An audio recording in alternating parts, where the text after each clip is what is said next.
Hello बच्चों, welcome. आज हम लोग एक नया चैप्टर शुरू करने जा रहे हैं क्लास 10 फिजिक्स का। ये हमारा चैप्टर नंबर 11 है, the human I and the colourful world. बच्चों, इस चैप्टर को ना हम लोग दो हिस्सों में बांट के पढ़ रहे हैं।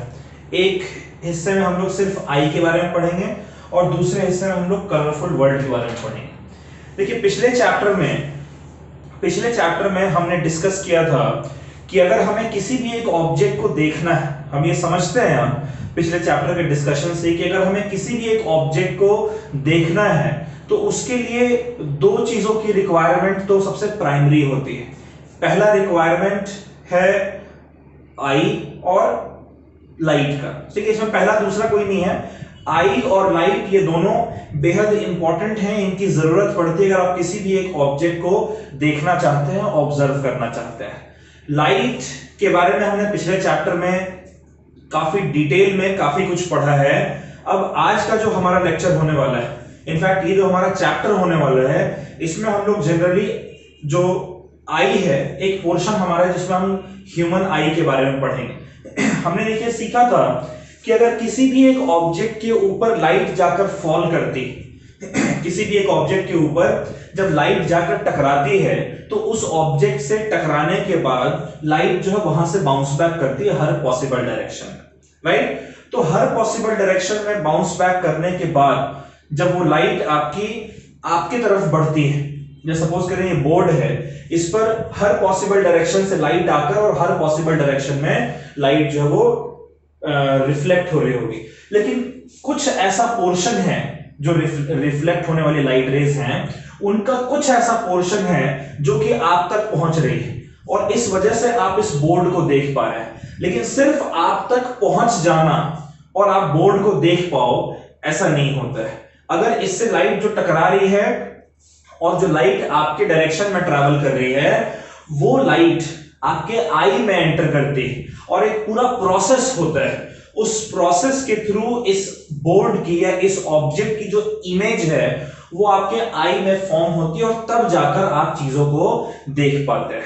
ठीक है, तो आज का जो हमारा टॉपिक है, आज हम लोग द ह्यूमन आई के बारे में आज हम लोग पढ़ेंगे। ये ह्यूमन आई जहां पर जब लाइट एंटर करती है किसी ऑब्जेक्ट से टकराने के बाद और वहां पर जब इमेज फॉर्म होती है तब आप देख पाते हैं। तो ह्यूमन आई के बारे में आज हम लोग डिस्कस करेंगे, ह्यूमन आई के पार्ट्स के बारे में और हर एक पार्ट का जो फंक्शनिंग है उस फंक्शनिंग के बारे में हम लोग आज थोड़ा बारीकी से समझेंगे।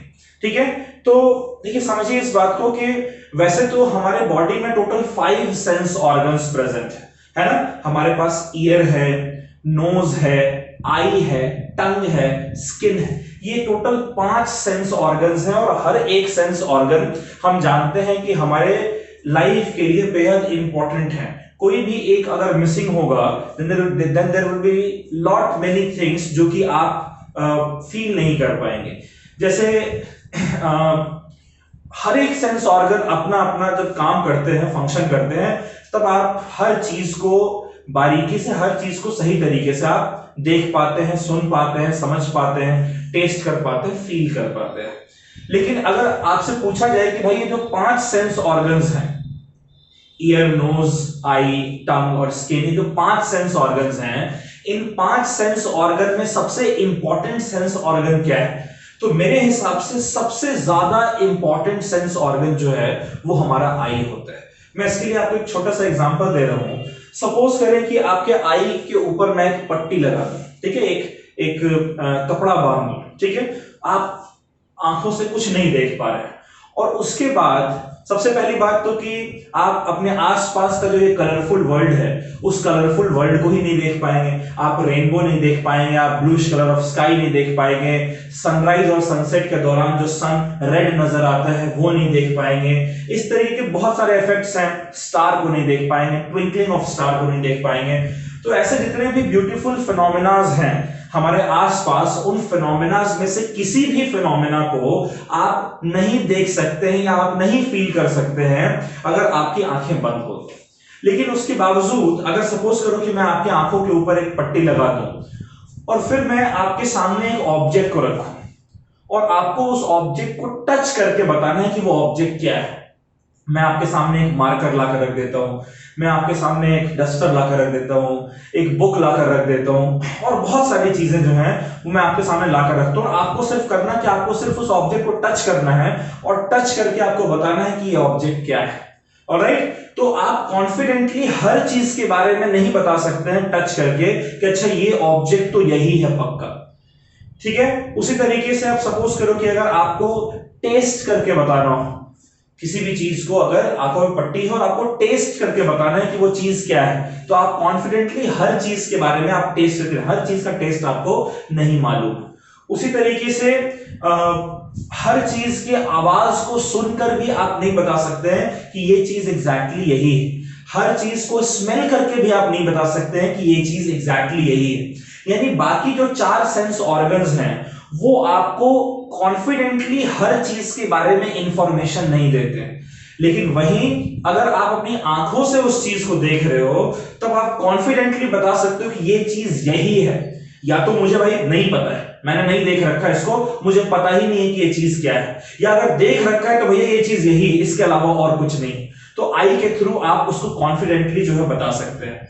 तो इस सेंस में भी अगर आप देखें तो जो सारे सेंस ऑर्गन्स हैं उनमें आई एक बेहद इंपॉर्टेंट सेंस ऑर्गन हो जाता है। आपके आसपास की जो कलरफुल वर्ल्ड है उस वर्ल्ड को देखने के लिए भी आपको आई की जरूरत पड़ती है। तो out of all 5 sense organs अगर हम देखें समझें तो आई जो है हमारा वो सबसे इंपॉर्टेंट सेंस ऑर्गन है। अच्छा, सिर्फ सबसे इंपॉर्टेंट सेंस ऑर्गन ही नहीं है, हमारे सारे सेंस ऑर्गन्स में सबसे डेलिकेट सेंस ऑर्गन भी हमारा आई होता है। अगर आपके स्किन के ऊपर चोट लग जाए, टंग, अगर आप अपने टीथ से टंग को कट कर लें, या फिर अगर आपके नाक पर चोट लग जाए, कान पर चोट लग जाए, तो फिर भी एक बार को आप उस चोट को बर्दाश्त कर सकते हैं। लेकिन अगर आपके आंखों के ऊपर हल्की सी भी अगर चोट लग जाती है तो बहुत दर्द होता है ना, आप बिल्कुल विचलित हो जाते हैं। तो out of all sense organ human आई जो है, out of all 5 sense organ जो हमारा आई है वो सबसे इंपॉर्टेंट और साथ ही साथ सबसे डेलिकेट सेंस ऑर्गन भी है। इसका मतलब कि हमारे आई को बहुत ज्यादा एक्सटेंसिव प्रोटेक्शन की जरूरत है, क्योंकि हल्का सा भी डैमेज जो है it can create a huge loss, ठीक है। तो इसीलिए आई को ना बहुत ज्यादा प्रोटेक्शन की जरूरत पड़ती है। और अभी हम लोग जब ह्यूमन आई के स्ट्रक्चर की बात करेंगे तो वहां पर आप समझोगे कि हमारा जो आई है वो वैसे तो बहुत डेलिकेट है, लेकिन उसकी जो बनावट है वो कुछ इस तरीके से है कि वो अपने इंजरीज को काफी हद तक खुद ही हैंडल करके और उन इंजरीज से अपने खुद की बचाव कर सके, ठीक है। तो चलिए हम लोग ह्यूमन आई में जो ह्यूमन आई के पार्ट्स हैं, जो इसका स्ट्रक्चर है, एक एक करके हर एक पार्ट को हम लोग डिस्कस करते हैं, ठीक है। तो ह्यूमन आई, फिलहाल यहां तक तो आप बात को समझ रहे हैं कि human eye is the most important and the most sensitive organ which we have, most sensitive part of our body, और इसको हमें बहुत एक्सटेंसिव प्रोटेक्शन की इसको जरूरत पड़ती है। इसका बनावट भी कुछ इस तरीके से है कि ये काफी छोटे मोटे इंजरीज जो है इससे खुद की अपनी बचाव कर सके। तो ह्यूमन आई बेसिकली इसमें बहुत सारे पार्ट्स होते हैं, जैसे कॉर्निया एक पार्ट है, aqueous humour, vitreous humour, crystalline lens, ciliary muscles, retina, optic nerve, फिर प्यूपिल, आइरिस, इस तरीके से बहुत सारे पार्ट्स हैं। तो हर एक पार्ट के बारे में इस स्ट्रक्चर, ह्यूमन आई का जो स्ट्रक्चर है इसमें हर एक पार्ट के बारे में हम लोग डिस्कशन करेंगे और हर एक पार्ट का जो फंक्शन है उस फंक्शन को भी हम लोग डिस्कस करेंगे। तो सबसे पहला जो आउटर मोस्ट पार्ट होता है ह्यूमन आई का वो हमारा होता है कॉर्निया, ठीक है बच्चों। मैं उम्मीद कर रहा हूं कि आप लोग एक कॉपी और पेन के साथ बैठे हुए होंगे और हर चीज को आप नोट करते चलेंगे, ठीक है। तो कॉर्निया की बात करते हैं हम लोग। कॉर्निया जो है बच्चों वो हमारे आई का जो सबसे आउटर मोस्ट पार्ट होता है, सबसे आउटर मोस्ट पार्ट हमारे आई का कॉर्निया होता है। ये एक थिन मेम्ब्रेन होता है, एक ट्रांसपेरेंट थिन मेम्ब्रेन है, ठीक है। और ये आपके आईबॉल के सबसे बाहर वाले हिस्से में प्रेजेंट होता है। हमारा जो आई बॉल है उस आई बॉल का डायमीटर अप्रोक्सीमेटली 2.3 सेंटीमीटर के आसपास होता है। ठीक है, तो कॉर्निया क्या बच्चों, कॉर्निया जो है वो आउटर मोस्ट पार्ट है ह्यूमन आई का, जो कि एक थिन ट्रांसपेरेंट मेम्ब्रेन होता है। ये हमारे आई बॉल का सबसे फ्रंट पोर्शन होता है और वो आई बॉल जिसका डायमीटर लगभग 2.3 सेंटीमीटर के बराबर है। ठीक है, इसका फंक्शन क्या होता है, तो ये कॉर्निया चूंकि सबसे आउटर मोस्ट पार्ट है हमारे आई का, तो इसीलिए जो भी लाइट किसी ऑब्जेक्ट से टकराकर और जो भी लाइट आई की तरफ बढ़ेगी वो सबसे पहले कॉर्निया पे ही जाकर फॉल करेगी और कॉर्निया से ही उस लाइट की एंट्री हमारे आई में होनी चाहिए। ठीक है, तो जो भी लाइट बाहर से किसी ऑब्जेक्ट से टकराकर और हमारे आई में एंटर करती है वो लाइट हमारे कॉर्निया से ही हमारे आई में एंटर करती है। अब देखिए, लाइट ऑब्जेक्ट से टकराकर और एयर में ट्रैवल करते, हवा में ट्रैवल करते हुए हमारे आई में एंटर कर रही है। तो आई एक दूसरा मीडियम है और एयर एक दूसरा मीडियम है, यानी लाइट एयर से हमारे आई में, यानी किसी एक ट्रांसपेरेंट मीडियम से दूसरे ट्रांसपेरेंट मीडियम में जो लाइट है वो एंटर कर रही है। तो बहुत जाहिर सी बात है कि लाइट जब किसी एक मीडियम से दूसरे मीडियम में एंटर करेगी तो लाइट की बेंडिंग वहां पर होती है। तो उसी तरीके से बच्चों, जब लाइट किसी भी एक ऑब्जेक्ट से टकराकर जब हमारे कॉर्निया से हमारे आई में एंटर कर रही है तो लाइट की जो बेंडिंग है, मैक्सिमम बेंडिंग, जो मैं नहीं कह रहा हूं कंप्लीट बेंडिंग, लेकिन मैक्सिमम बेंडिंग जो लाइट की है, अराउंड 85% बेंडिंग जो लाइट की है वो हमारे कॉर्निया पे हो जाती है। क्लियर है बात? मतलब आप कह सकते हैं एक तरीके से कि कॉर्निया जो है वो एक आई का विंडो है। It is the window of an eye which permits the entry of light from our surrounding. ठीक है, तो कॉर्निया के बारे में आप समझ रहे हैं, हर एक चीज को समझते चलना है। ठीक है, सबसे पहला जो पार्ट हमारे ह्यूमन आई का है वो है कॉर्निया। कॉर्निया क्या है? Cornea is the outer most part of human आई। ये एक थिन ट्रांसपेरेंट मेम्ब्रेन होता है जो कि आई बॉल के सबसे फ्रंट पोर्शन में प्रेजेंट होता है। ठीक है, और आई बॉल, वो आई बॉल जिसका डायमीटर 2.3 सेंटीमीटर के आसपास होता है।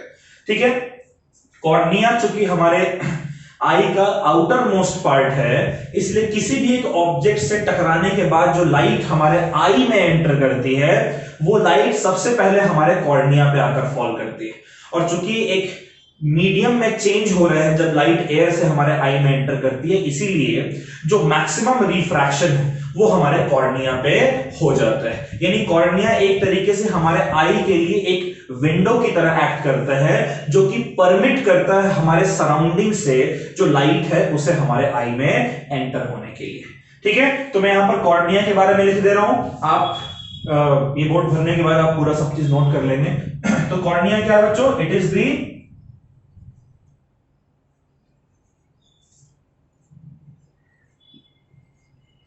मेरे साथ साथ देखते चले आप, it is the outer most part of I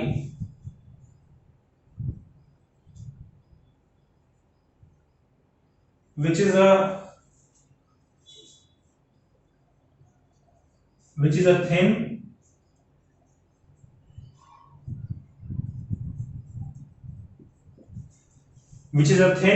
transparent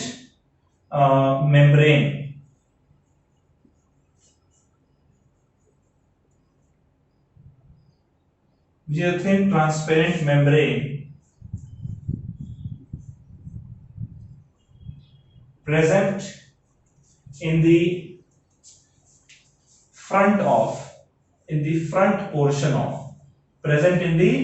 front portion of eyeball। ठीक है, एक नोट भी लिख लेते हैं यहां पर। नोट क्या है बच्चों कि जो डायमीटर है आई बॉल का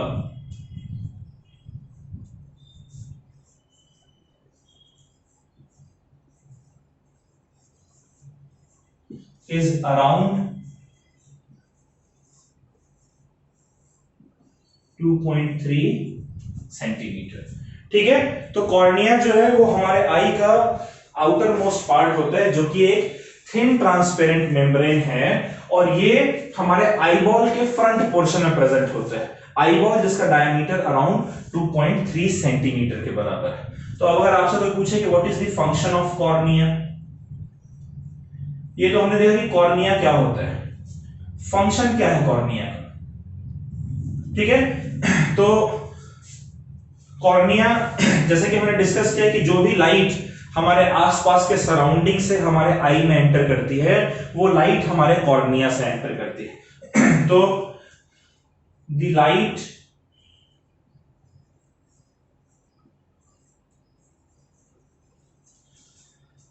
from our surrounding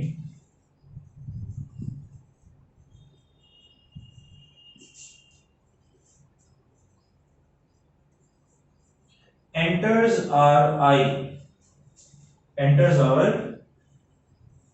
eye through cornea, ठीक है। इसका मतलब कि it acts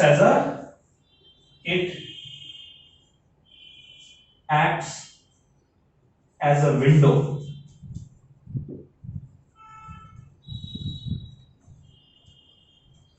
for our eye, clear है। जो लाइट जो हमारे सराउंडिंग से हमारे आई में एंटर कर रही है, वो लाइट हमारे कॉर्निया के थ्रू ही एंटर करती है, ठीक है। और कॉर्निया जो है वो एक हमारे आई के लिए एक विंडो की तरह एक्ट करता है। तो here maximum refraction of light takes place, here maximum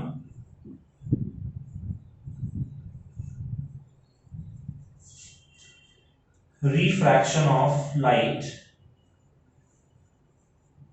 here maximum refraction of light takes place,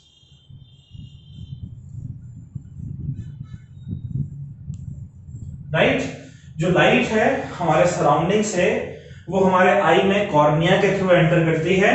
cornea एक विंडो की तरह एक्ट करता है उस लाइट के लिए, और मैक्सिमम जो बेंडिंग है लाइट की वो हमारी कॉर्निया पे होती है, ठीक है बच्चों। चलिए इसको आप एक बार नोट कर लीजिए, इसके बाद फिर हम लोग नेक्स्ट पार्ट पर बढ़ते हैं।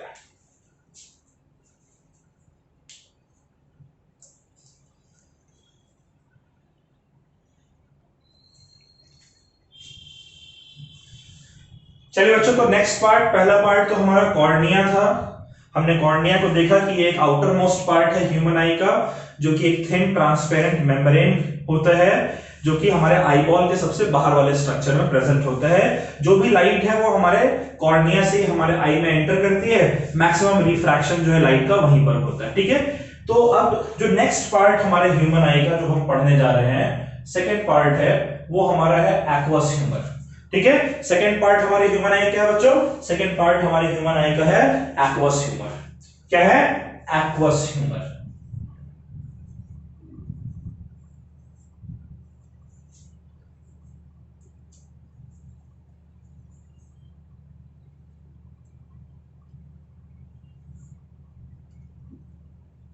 ठीक है, एक्वस ह्यूमर क्या है भाई? एक्वस ह्यूमर, एक्वस ह्यूमर एक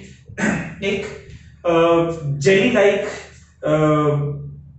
स्ट्रक्चर होता है हमारे आई के अंदर प्रेजेंट, जो कि हमारे आउटर मोस्ट पार्ट ऑफ आई को ड्राई होने से बचाता है, यानी वेट रखता है वो, ठीक है। तो एक जेली लाइक स्ट्रक्चर जो कि कॉर्निया के पीछे प्रेजेंट होता है, एक जेली लाइक स्ट्रक्चर जो कि हमारे आई को वेट होने से बचाता है, ठीक है। और तो और अगर सपोज करें कि आपके आई में बाहर से अगर कोई इंजरी हो जाती है, तो वो इंजरी आपके आई के इनर पार्ट तक ट्रैवल ना करे, तो उसके लिए एक्वस ह्यूमर जो है वो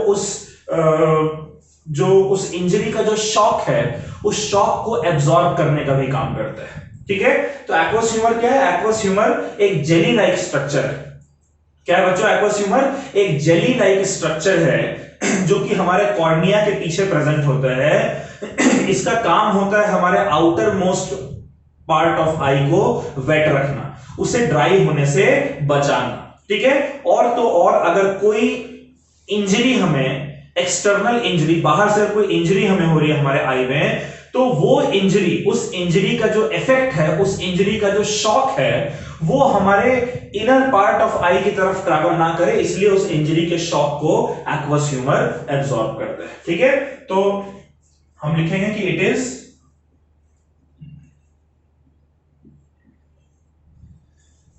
it is the jelly like structure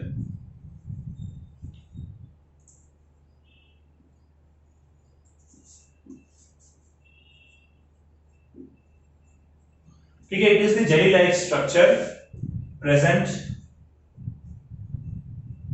behind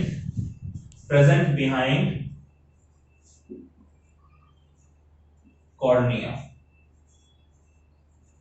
ठीक है, it prevents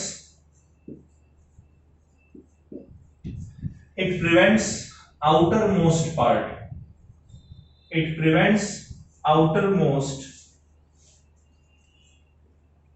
part of eye from getting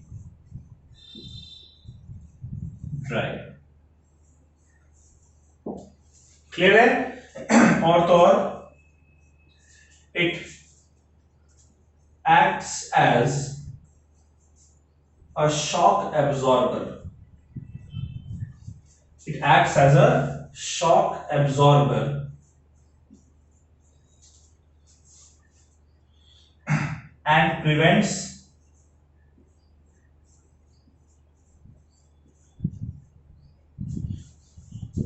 effect of injury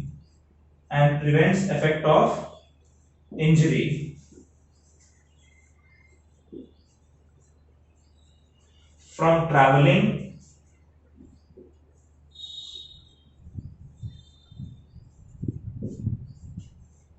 to inner part of eye। ठीक है, समझ रहे हैं आप इस बात को?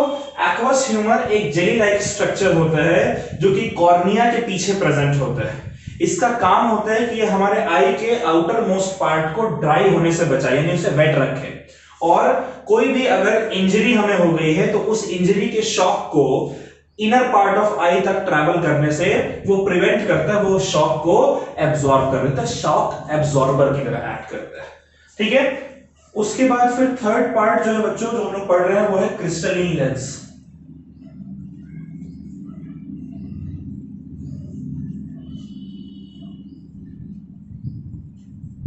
थर्ड पार्ट क्या है हमारा? Crystalline lens. क्रिस्टलीन लेंस एक कन्वर्जिंग लेंस है। ये क्रिस्टलीन लेंस क्या है? क्रिस्टलीन लेंस एक कन्वर्जिंग लेंस है, कॉन्वेक्स लेंस है, जो कि हमारे आई के अंदर प्रेजेंट होता है। ठीक है, इसका काम क्या होता है कि जो भी लाइट हमारे आई में एंटर कर रही है, हालांकि उस लाइट का मैक्सिमम रिफ्रैक्शन जो है वो तो कॉर्निया पे हो जाता है, लेकिन उसके बाद भी जो बची कुची रिफ्रैक्शन की जरूरत है ताकि लाइट जो एंटर कर रही है उसकी वजह से जो इमेज हमारी फॉर्म होगी वो एग्जैक्टली आई के स्क्रीन के ऊपर फॉर्म, तो बची कुछ रिफ्रैक्शन जो है उसको कराने का काम जो है क्रिस्टलीन लेंस का होता है। ठीक है, क्रिस्टलीन लेंस एक कन्वर्जिंग लेंस है, कॉन्वेक्स लेंस है, जो कि हमारे आई के अंदर प्रेजेंट होता है। जो भी लाइट हमारे आई में एंटर कर रही है, ठीक है, उसको जो रिक्वायर्ड रिफ्रैक्शन की जरूरत है ताकि उस लाइट की जो इमेज है, उस लाइट की वजह से जो इमेज है वो हमारे एग्जैक्टली कहां पे फॉर्म हो? हमारे आई के स्क्रीन के ऊपर फॉर्म। तो जो रिक्वायर्ड रिफ्रैक्शन है, बची कुची जो रिफ्रैक्शन है, उसको कराने का काम क्रिस्टलीन लेंस का होता है। तो क्रिस्टलीन लेंस हम लिखेंगे कि it is a converging lens,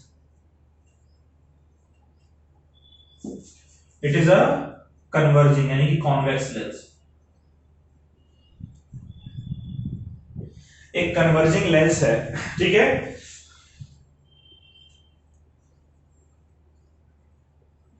present inside our I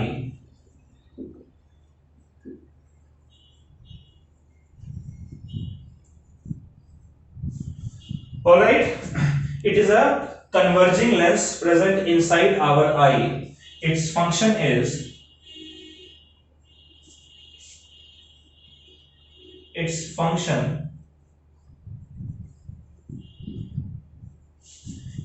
to provide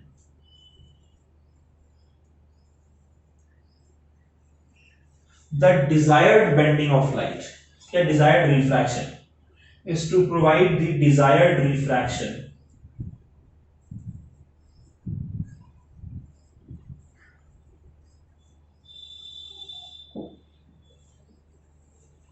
for the image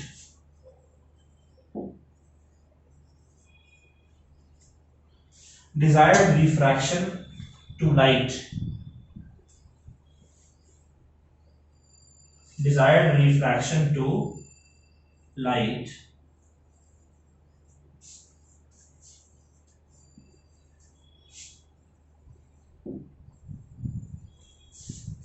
for the image to be formed on retina.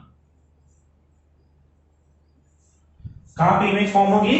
Retina के ऊपर। मैं जिस स्क्रीन की बात कर रहा हूं वो रेटिना है, ठीक है? तो समझिए इस बात को, क्रिस्टलिन लेंस एक कन्वर्जिंग यानी कॉन्वेक्स लेंस है जो कि हमारे आई के अंदर प्रेजेंट होता है। इसका फंक्शन होता है कि जो भी डिजायर्ड रिफ्रैक्शन, जो भी डिजायर्ड बेंडिंग है लाइट की, वो डिजायर्ड बेंडिंग लाइट की कराए ताकि उन लाइट्स की वजह से जो इमेज फॉर्म हो रही है वो हमारे आई के स्क्रीन के ऊपर यानी रेटिना के ऊपर फॉर्म। ठीक है बच्चों, इन दो पार्ट को भी आप नोट कर लीजिए, फिर इसके आगे बढ़ेंगे हम लोग।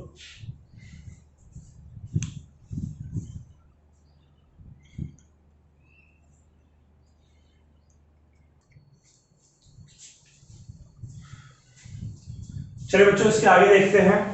तीन पार्ट्स हमने देखे अभी तक, कॉर्निया, एक्वस ह्यूमर और लेंस। ठीक है, ये सारे कॉर्निया, कॉर्निया के बाद एक्वस ह्यूमर, एक्वस ह्यूमर के बाद लेंस। अब लेंस के बाद प्रेजेंट होता है हमारा विट्रस ह्यूमर। ठीक है, लेंस के बाद हमारा क्या प्रेजेंट है? नेक्स्ट पार्ट जो हम देखने जा रहे हैं वो है विट्रस ह्यूमर।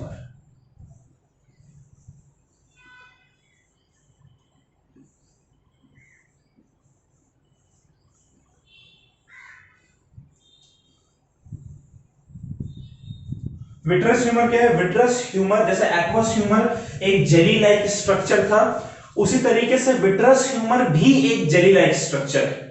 ठीक है, समझिए इस बात को, जिस तरीके से एक्वस ह्यूमर एक जेली लाइक स्ट्रक्चर था जो कि आई के आउटर पार्ट में था, उसी तरीके से विट्रस ह्यूमर भी एक जेली लाइक स्ट्रक्चर है जो कि आई के इनर पार्ट में प्रेजेंट होता है। ठीक है, इसका काम होता है हमारे आई को एसेंशियल विटामिन्स प्रोवाइड करना, ठीक है, ताकि आई प्रॉपर तरीके से फंक्शन करे। साथ ही साथ अब इमेजिन कीजिए कि आंखों में आपकी चोट आई, हालांकि एक्वस ह्यूमर जो है वो उस शॉक को एब्जॉर्ब कर लेता है ताकि जो शॉक है वो इनर पार्ट ऑफ आई की तरफ ट्रैवल ना करे। लेकिन अगर ज्यादा चोट लगी है और अगर एक्वस ह्यूमर कंप्लीट एब्जॉर्प्शन नहीं कर पा रहा है तो वो शॉक आगे की तरफ ट्रैवल करेगी। अब आगे की तरफ ट्रैवल करके आपके स्क्रीन तक वो शॉक ना पहुंच जाए, आई के स्क्रीन यानी रेटिना तक वो शॉक ना पहुंचे, इसीलिए रेटिना से पहले ये विट्रस ह्यूमर प्रेजेंट होता है जो कि जितनी भी शॉक पहुंच रही है उस शॉक को वो एब्जॉर्ब कर लेता है। ठीक है, ताकि रेटिना तक कोई भी जो इंजरी है, जो शॉक है, वो पहुंच कर रेटिना को खराब ना करे। ठीक है, तो फिर से मैं बता रहा हूं, विट्रस ह्यूमर एक जेली लाइक स्ट्रक्चर होता है जो कि हमारे आई के इनर पार्ट में प्रेजेंट है और इसका काम होता है हमारे आई को एसेंशियल विटामिन्स प्रोवाइड करना। एक्वस ह्यूमर से जो शॉक कंप्लीट एब्जॉर्ब ना हो पाई हो और अगर वो इनर पार्ट ऑफ आई तक पहुंच गई, तब उस इनर पार्ट ऑफ आई तक पहुंचने वाले शॉक को एब्जॉर्ब करने का काम विट्रस ह्यूमर का होता है ताकि वो हमारे रेटिना तक वो शॉक ना पहुंचे। ठीक है, तो विट्रस ह्यूमर मैं लिख रहा हूं, आप मेरे साथ साथ लिखते चलें। विट्रस ह्यूमर क्या है? इट इज अ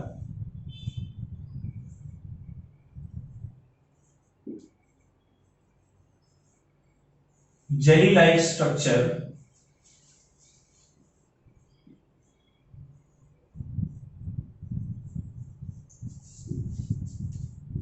present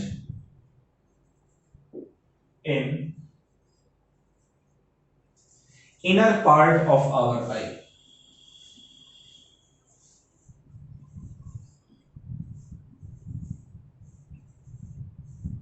ठीक है, its function is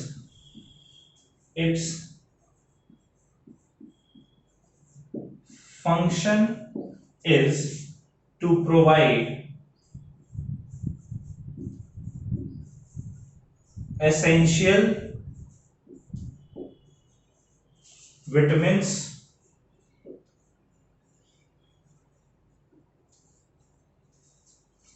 to our eye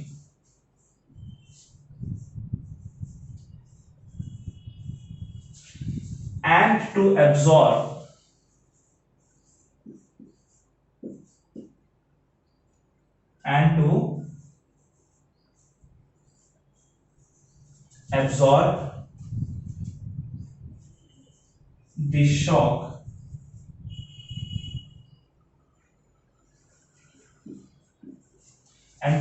the shock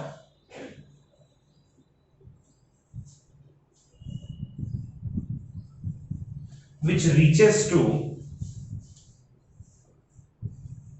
the inner part of eye.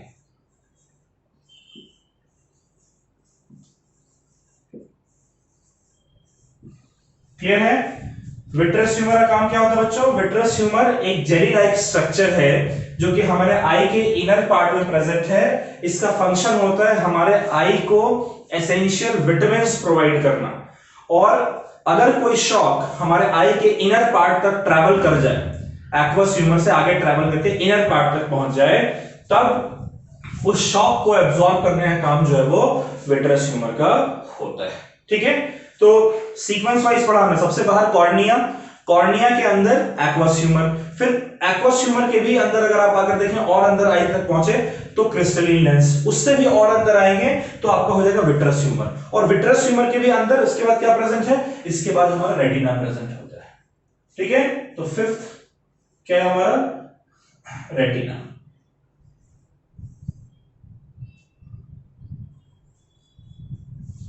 क्या है बच्चों रेटिना? क्या होता है? देखिए रेटिना हमारे आई का स्क्रीन होता है।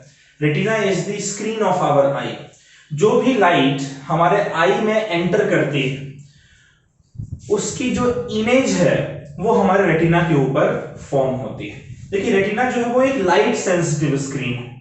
ठीक है, रेटिना को आप सिर्फ स्क्रीन ऑफ आई नहीं बोलिए, retina is the screen of eye जो कि लाइट सेंसिटिव स्क्रीन है, light sensitive screen of our eye. ठीक है, जो भी लाइट रेटिना के ऊपर फॉल करती है उस लाइट के थ्रू एक इमेज हमारे रेटिना के ऊपर फॉर्म होती है। जो इमेज हमारे रेटिना के ऊपर फॉर्म हो रही है वो image real and inverted and diminished है। रियल, इन्वर्टेड एंड डिमिनिश्ड है।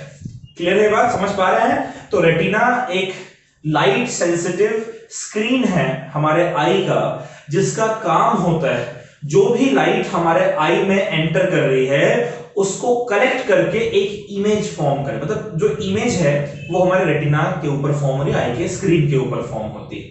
जो इमेज हमारे रेटिना के ऊपर फॉर्म होती है वो रियल एंड इन्वर्टेड है और डिमिनिश्ड है।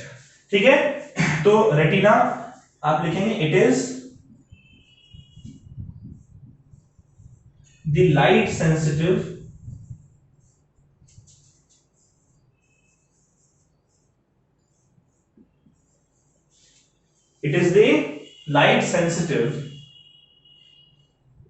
screen, ठीक है, present in our eye।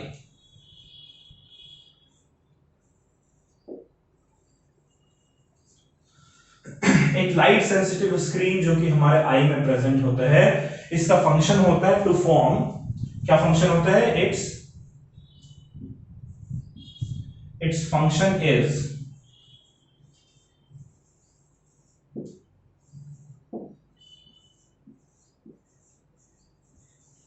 To form the image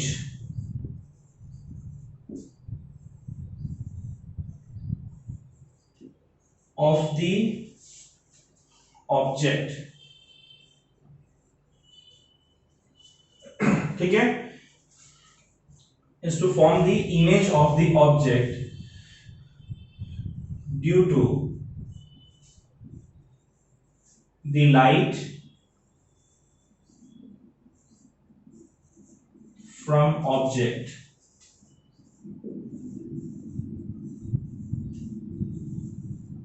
entering our eye।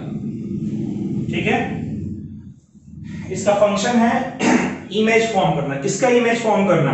Object का इमेज फॉर्म करना। कैसे इमेज फॉर्म कर रही है, हो रही है रेटिना पे? तो जो भी लाइट ऑब्जेक्ट से हमारे आई में एंटर कर रही है उन लाइट्स की वजह से एक इमेज जो है वो हमारे रेटिना पे फॉर्म हो रही है। ठीक है, एक चीज आप नोट कर लीजिएगा,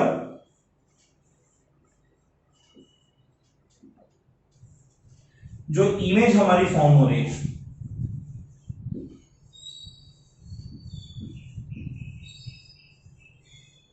the image formed on retina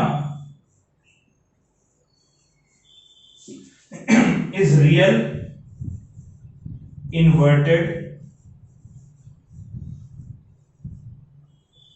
and diminished।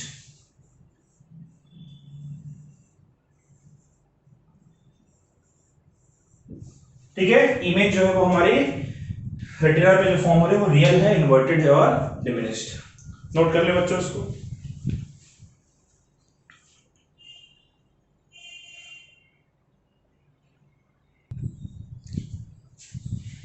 ठीक है बच्चों, तो अभी तक हमने cornea, aqueous humour, crystalline lens, vitreous humour और रेटिना के बारे में पढ़ा है। ठीक है, अब जो अगला पार्ट हमारे आई का है, जो नेक्स्ट पार्ट हमारे आई का है वो क्या है बच्चों? वो हमारा होता है optic nerves.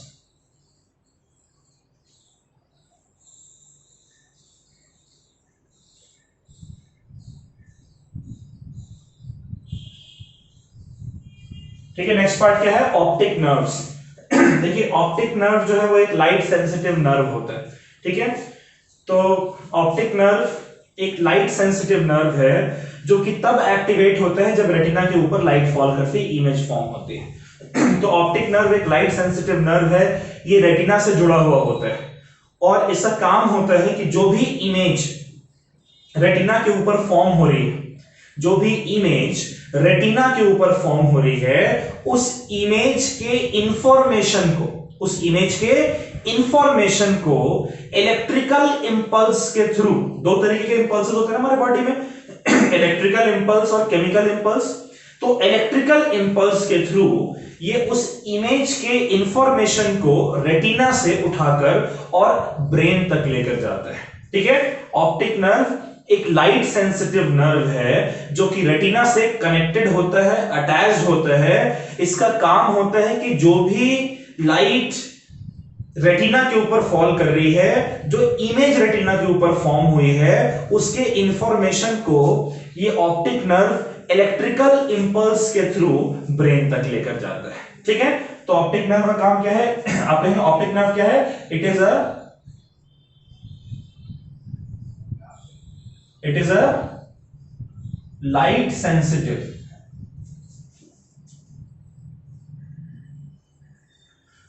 it is a light sensitive nerve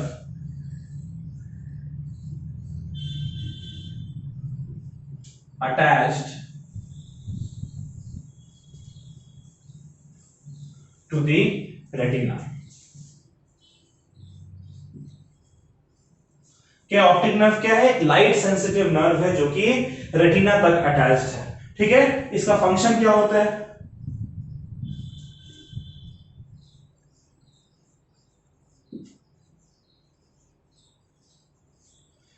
इसका फंक्शन क्या होता है बच्चों? इट्स फंक्शन इज टू, इसका फंक्शन होता है, its function is to carry the information, is to carry the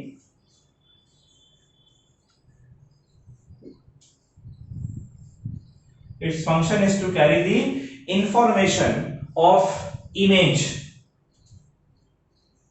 information of image formed on retina. ठीक है, जो इंफॉर्मेशन इमेज की कैरी करेगा, कौन सी इमेज की, जो रेटिना के ऊपर फॉर्म हो रही है, कैसे, थ्रू इलेक्ट्रिकल इंपल्स।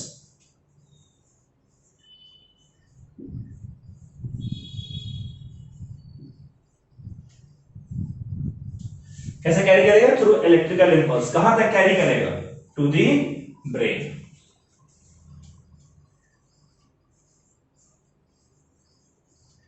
क्लियर है। तो ऑप्टिक नर्व एक लाइट सेंसिटिव नर्व है जो कि रेटिना से अटैच होता है। इसका फंक्शन होता है कि जो भी इमेज रेटिना के ऊपर फॉर्म हुई है उसके इंफॉर्मेशन को उठाकर और इलेक्ट्रिकल इंपल्स के थ्रू ब्रेन तक लेकर जाए। ठीक है बच्चों। अच्छा, एक दो और छोटी छोटी चीजें हैं जिसको हम लोग डिस्कस कर लेते हैं। एक हमारा होता है सीलियरी मसल। सीलियरी मसल्स, ठीक है। सीलियरी मसल क्या है? सीलियरी मसल एक मसल है जो कि जो हमारा लेंस है, क्रिस्टलिन लेंस, उसको अपने पोजीशन पे, उसके पोजीशन पर होल्ड करके रखता है। ठीक है, सीलियरी मसल का फंक्शन क्या होता है? It holds the eye lens, eye lens कह लें या क्रिस्टलिन लेंस कह लें, it holds the eye lens at its position. ठीक है,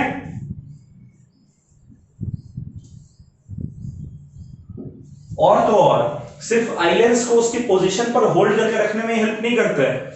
आई लेंस, अब नेक्स्ट टॉपिक में आप पढ़ेंगे, जो मैं अभी कह रहा हूं वो नेक्स्ट टॉपिक में आप पढ़ेंगे, लेकिन आप समझिए कि आई लेंस अपने फोकल लेंथ को, ठीक है, अपने फोकल लेंथ को बदल सके, उसमें सीलियरी मसल उसे हेल्प करता है।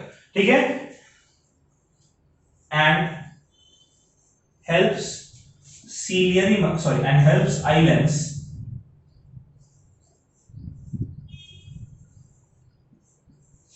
to change its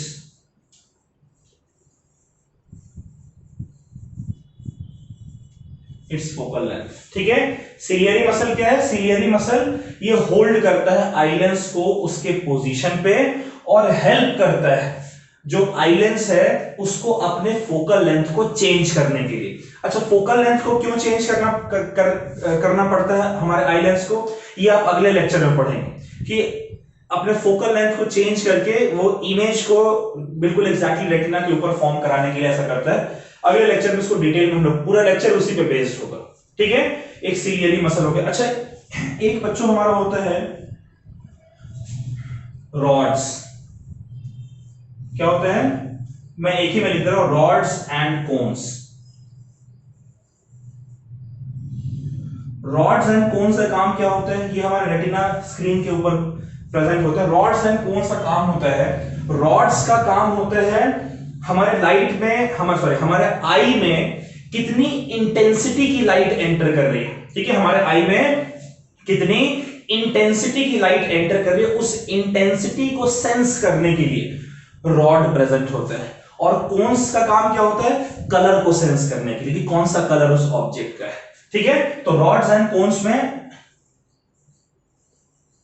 rods senses the intensity of light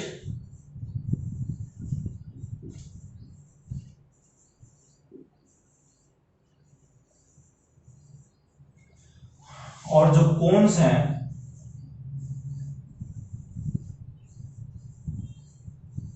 senses the colour of object. ठीक है, तो ये रॉड्स एंड कोन्स आपका इसका फंक्शन होता है। ठीक है, कलर ऑफ ऑब्जेक्ट ना लेके आप कलर ऑफ लाइट कह लीजिए। ठीक है, कलर ऑफ लाइट।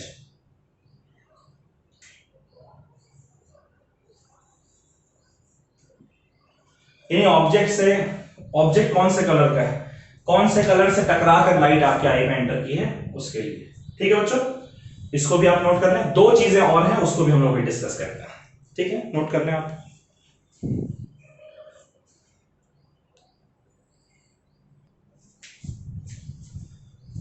बच्चों अब लास्ट दो पार्ट आई के हैं, आइरिस एंड प्यूपिल। ठीक है, ये पीछे प्रेजेंट नहीं, आगे ये प्रेजेंट होते हैं। तो सबसे पहले हम लोग समझते हैं आइरिस क्या है। ऑलराइट, ये 9th है आइरिस।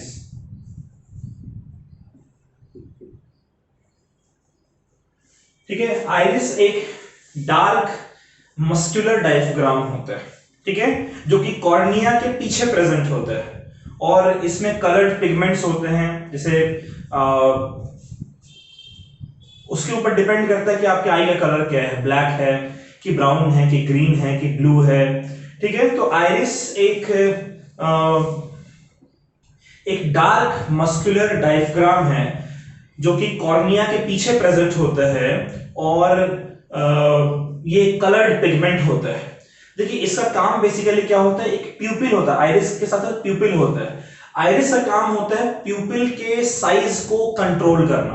प्यूपिल बड़ा होना चाहे छोटा होना चाहे, तो उसका जो साइज है उसको कंट्रोल करने का काम आइरिस का होता है। ठीक है, आइरिस एक डार्क मस्कुलर डायफ्राम है, ठीक है, जो कि कॉर्निया के ठीक पीछे प्रेजेंट होता है और इसमें कलर्ड पिगमेंट्स होते हैं जो कि आई को वो कलर देता है। ठीक है, पिगमेंट के बेसिस पर आई का कलर जो है वो डिसाइड होता है।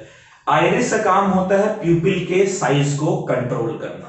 ठीक है, तो आइरिस क्या है? Iris it is a dark muscular diaphragm,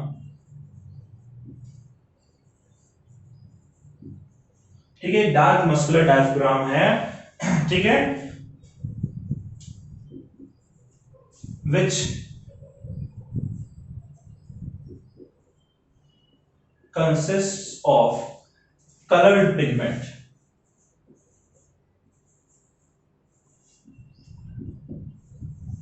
which consists of colored pigment.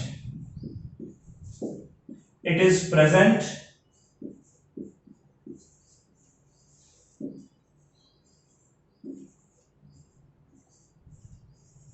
behind cornea. ठीक है, कहां प्रेजेंट होता है? ये हमारा कॉर्निया के पीछे प्रेजेंट होता है। ऑलराइट, और इसका काम क्या होता है? इट्स फंक्शन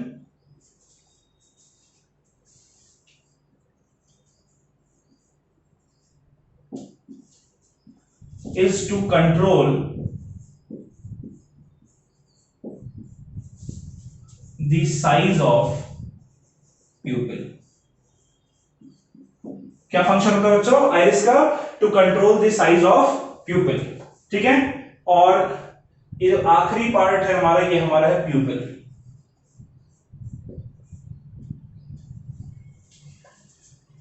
प्यूपिल क्या करता है? प्यूपिल रेगुलेट करता है, कंट्रोल करता है the amount of light entering in our eye. हमारे आंखों के अंदर कितनी लाइट पहुंचनी चाहिए उसको कंट्रोल करने का काम प्यूपिल का होता है। जैसे अगर आप सपोज करें कि बहुत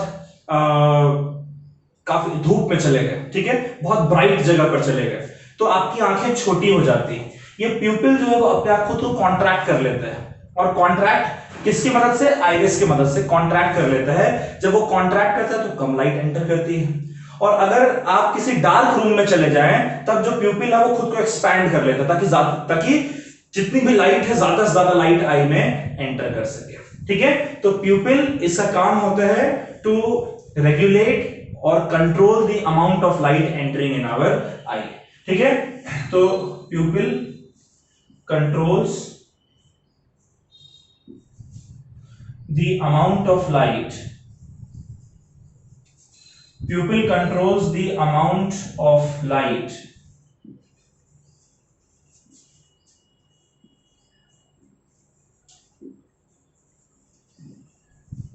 entering in our eye। ठीक है, सो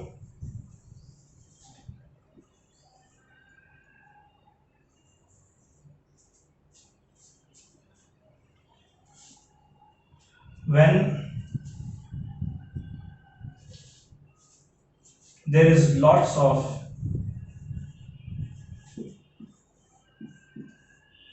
brightness,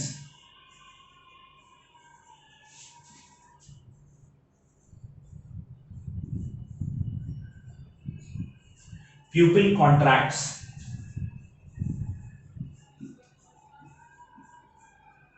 ठीक है, जब बहुत ज्यादा ब्राइटनेस होता है तो प्यूपिल हमारा क्या क्या क्या करता है, कॉन्ट्रैक्ट कर जाता है. Alright, so as to allow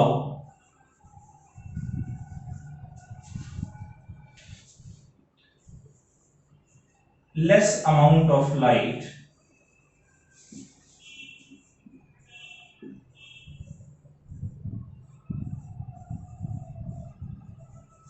to enter our eye. ठीक है, उसी तरीके से जब हम लोग डार्क रूम में एंटर करते हैं,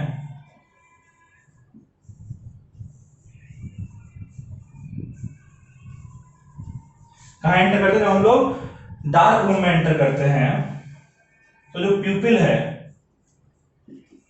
वो एक्सपैंड कर जाता है. किस चीज के लिए एक्सपैंड कर जाता है, टू अलाउ मैक्सिमम लाइट. भाई जब लाइट ही बहुत कम है तो मैक्सिमम से मैक्सिमम लाइट एंटर करे वही अच्छा. टू अलाउ मैक्सिमम लाइट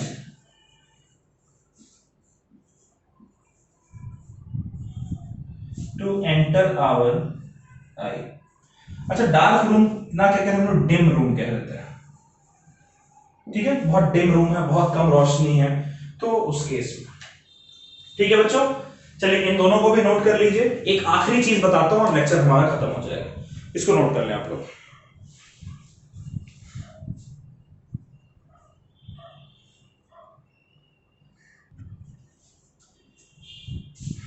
ठीक है बच्चों, याद करें मैंने आपको कहा था कि रेटिना पे जो इमेज हमारी फॉर्म होती है वो रियल एंड इन्वर्टेड होती है, उल्टी इमेज फॉर्म होती है. आप अगर सीधे हैं तो इमेज आपकी उल्टी फॉर्म और डिमिनिश्ड फॉर्म होती है. फिर हम चीजों को बिल्कुल सीधा और उसके एक्चुअल साइज की तरह कैसे देखते हैं, तो मैंने आपको बताया था कि एक ऑप्टिक नर्व होता है जो कि रेटिना से कनेक्टेड होता है और वो इलेक्ट्रिकल इंपल्स के थ्रू उस इमेज के जो रियल एंड इन्वर्टेड और डिमिनिश्ड इमेज है उसके इंफॉर्मेशन को लेकर ब्रेन तक पहुंचता है.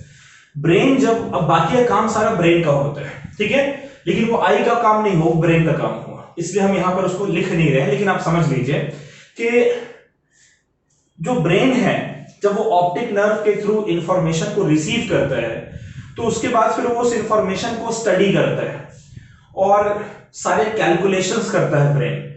ब्रेन क्या करता है, सबसे पहले तो जो इन्वर्टेड इमेज है उसको इरेक्ट कर देता है. ठीक है, उसके बाद फिर सारे कैलकुलेशंस करता है कि भाई ऑब्जेक्ट कितनी दूरी पर प्रेजेंट है, ऑब्जेक्ट कितना बड़ा है, what is the size of object. ये सारे कैलकुलेशंस करने के बाद और इमेज को इरेक्ट करने के बाद जो ब्रेन है वो उस इंफॉर्मेशन को आप तक, मतलब ऑप्टिक नर्व के थ्रू वापस से आई तक पहुंचाता है और फिर हम लोग चीजों को देख पाते हैं. ठीक है, जिस तरीके का वो ऑब्जेक्ट है उस तरीके का. क्लियर है बात बच्चों? चलिए यहां तक ये ह्यूमन आई हमारा था, उसका स्ट्रक्चर, और इसको अच्छे से पढ़िएगा. अगले लेक्चर में हम लोग पावर ऑफ एकोमोडेशन पढ़ेंगे. वहां पर जो मैं आपसे कह रहा था कि फोकल लेंथ चेंज करने में सीलियरी मसल हेल्प करता है, कैसे हेल्प करता है, क्यों हेल्प करता है, क्या होता है, इन सारी चीजों को अगले लेक्चर में पढ़ेंगे. तो इसको आपने आई होप अच्छे से नोट कर लिए हैं, अच्छे से पढ़ लीजिएगा, अच्छे से समझ लीजिएगा, फिर अगले लेक्चर में मिलते हैं. ठीक है बच्चों, चलिए bye bye, take care, bye.